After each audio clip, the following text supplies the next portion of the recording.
In today's video, I'm going to teach you how to add a PDF to your Godaddy website. This is a straightforward process, and by the end of this guide, you'll have your PDF embedded on your site in just a few minutes. First, head over to your preferred browser and navigate to the Godaddy homepage. Once you're there, you'll want to look for the section that deals with domain names, websites, hosting, and online marketing tools. It's where all the main sections of Godaddy are conveniently located in one place. This is your starting point for accessing the website builder tools you'll need.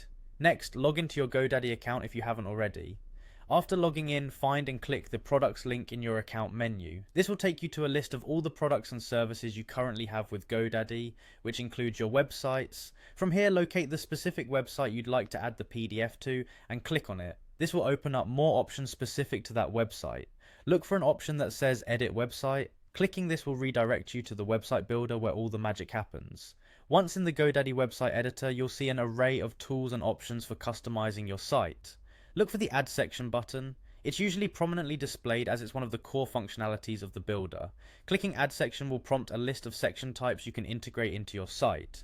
In the search bar or the list of available section types, type PDF to filter the results. Here you're looking for something called a PDF viewer. Once you spot it, click on it, which will allow you to proceed to add the PDF functionality to your web page. Now you'll see an option to add this PDF viewer to your site. Simply click on the Add button to integrate it into your current web page. The tool will then guide you to upload or link the PDF file you want to display on your site. Make sure the PDF you're planning to upload is fully prepared and accessible on your device ahead of time.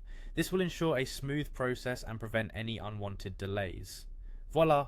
Your PDF should now be live and accessible on your Godaddy website. Users visiting your site will be able to view and interact with the PDF directly, enhancing the richness of your site's content. I hope you found this guide useful and easy to follow. Feel free to repeat this process whenever you need to add more PDFs to your site. Thanks for watching, and if you have any questions, drop them in the comments below.